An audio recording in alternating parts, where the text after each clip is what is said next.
평택 시민 여러분 안녕하세요. 작은 행복을 찾아 떠나는 감성 여행 평택 문화톡톡의 오소은입니다. 우리나라는 기부 잠재력이 매우 큰 사회입니다. 전통 풍습인 두레나 개 등을 보더라도 그렇고 삭바느질로 평생 모은 수억 원, 수십억 원을 선뜻 기부하는 감동적인 사연을 보더라도 그렇죠. 그런데 흔히 기부 문화의 부재가 지적되곤 합니다.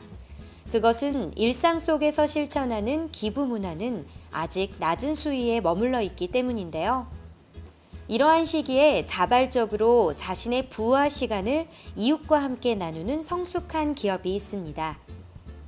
우리 시에서는 지난 22일 진공포장 기술을 보유하고 있는 주식회사 롤팩이 시장 집무실을 방문해 메르스와 관련해 어려움을 겪고 있는 시민들을 위해 1천만 원 상당의 쓰레기 봉투를 기부했는데요. 우리 시에 기부된 쓰레기 봉투는 쓰레기 봉투 배부 대상 업체를 선정한 뒤에 필요한 곳에 전달될 예정이라고 합니다. 메르스로 인해 지역이 침체되어 있는 상황에서 이러한 기업의 작은 도움은 지역 경제를 살리는 큰 보탬이 될 것이고 이웃과 어려움을 함께 나누는 것이 기업의 정신인 만큼 기업인들 사이에 기부 문화 또한 확산되길 기대해 봅니다. 성공은 다양한 관점에서 다양한 기준으로 다뤄질 수 있기 때문에 쉽게 정의 내리기가 참으로 어렵습니다. 그러나 이 책의 저자가 이야기하는 성공은 사람들이 매력적이라고 느끼는 것에 대한 성공을 이야기하는 것 같아요. 사람들은 매력적인 대상을 보면 동성일 경우에는 롤모델을 삼던지 부러움의 대상이 될 수 있고 이성일 경우에는 좋아하는 감정 또는 존경하는 감정으로 발전할 수 있기 때문이죠.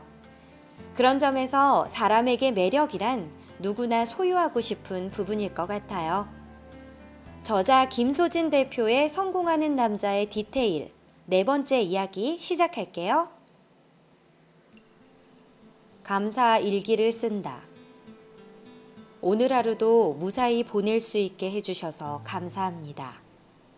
오늘도 좋은 사람들과 만나 행복한 웃음을 지을 수 있게 해주셔서 감사합니다. 집에 일찍 들어와 아내와 함께 하루 일과를 이야기할 수 있게 해주셔서 감사합니다.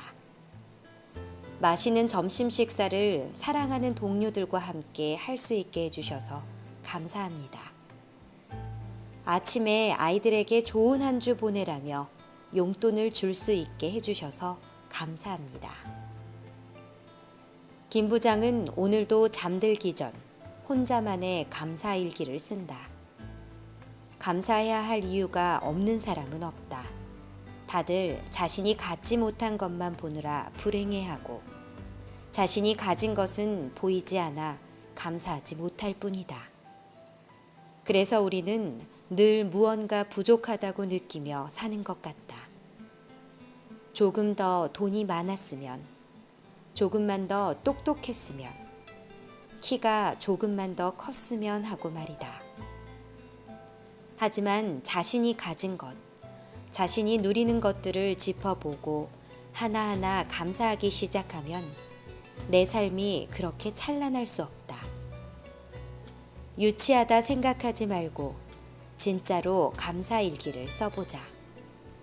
매일 밤 잠자리에 들기 전 그날 있었던 일을 돌이켜보며 감사한 일 5가지를 수첩에 적어보자.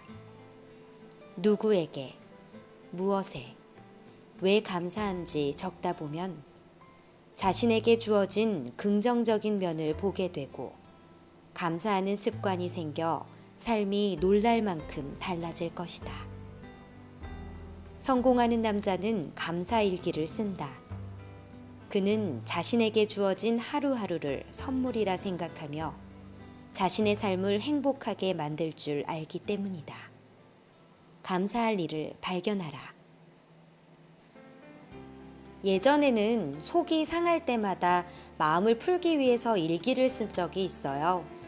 나중에는 그 일기를 읽을 때마다 그때의 화가 되살아나는 것 같아서 일기장을 아예 없애버렸는데요. 그런데 이 글을 보고 난 후로는 감사 일기장을 하나 만들었어요. 하루에 5가지를 찾아 쓰는데 생각이 나지 않을 때는 개수에 연연해하지 않아요. 시간이 오래 걸리지 않으면서도 그날의 일에서 감사의 마음을 찾는 것이 참 좋더라고요. 이 책이 제게 가져다 준 중대한 변화였죠. 기본에 충실하라. 그들은 비법으로 성공한 것이 아니라 기본과 본질로 성공했던 것이다. 중요한 건 디테일 밑에 깔려있는 본질이었다.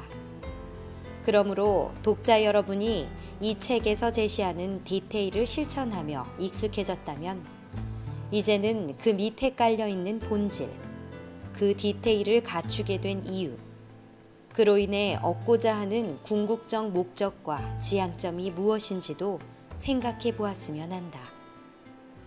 가장 중요한 부분은 스스로 생각해내야 하는 것이다.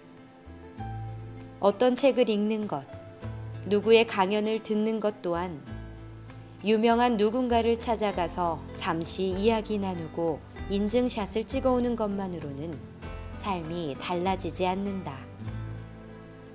그 이후 스스로 다시 그 내용을 짚어보고 깊이 사색하며 자신에게 맞는 새로운 가치를 발견하고 실현해내는 것이 훨씬 더 중요하다. 그래야 진짜 변화가 일어나기 때문이다. 어떤 책도 읽는 것만으로 당신의 삶을 바꿔줄 순 없다. 읽고 난 후 스스로 그 교훈을 내재화하는 과정이 필요하다. 그리고 진짜 실천이 필요하다. 비법은 통하기도 하고 안 통하기도 한다. 아니, 보통은 안 통한다. 당신은 그 사람이 아니기 때문이다. 하지만 기본은 통한다. 기본은 늘 통하고 또 통한다. 이 책이 당신에게 비법이 아닌 기본을 발견하게 해주고 그것에 대해 더 깊이 생각해보게 해줄 수 있었으면 한다. 정말 그런 것 같아요. 어떤 강연을 듣고 그 당시에 아무리 공감하고 감동을 해도 그 느낌이 그리 오래 가지는 않더라고요. 대부분의 내용은 거의 잊혀지죠. 그래서 무엇이든 내 것으로 만드는 과정을 거치지 않으면 아무 소용이 없는 것 같아요. 그래서 기본에 충실하라 라는 저자의 말이 깊이 와닿네요. 평생에 한 번뿐인 결혼. 그래서 더 중요하고 더 집중하게 되고 더 하나라도 대충 대할 수 없는데요. 결혼에 대해서 우리는 총괄적으로 배워야 할 필요가 있습니다. 배워야 한다라는 단어를 선택한 이유는 결혼을 해보지 않았기 때문에 더미 작업을 하는 것 자체가 혼란이고 심리적으로 큰 압박이기 때문입니다. 우리 시에서는 결혼을 준비하는 예비 부부들을 위한 특별한 교육을 오는 7월 4일 오전 10시부터 평택시 건강가정지원센터에서 실시하는데요. 예비부부 또는 커플 15쌍을 대상으로 하는 이번 프로그램에는 우리 결혼을 우리가 디자인하다 라는 주제의 강의와 커플 수제 도장 만들기를 준비했다고 합니다. 스스로 둘이서 매우 만족스럽게 허례허식 없는 만족스러운 둘만의 결혼식을 꿈꾸고 계시다면 지금 바로 신청하시길 바랍니다. 지금까지 작은 행복을 찾아 떠나는 감성여행 평택 문화톡톡의 오소은이었습니다.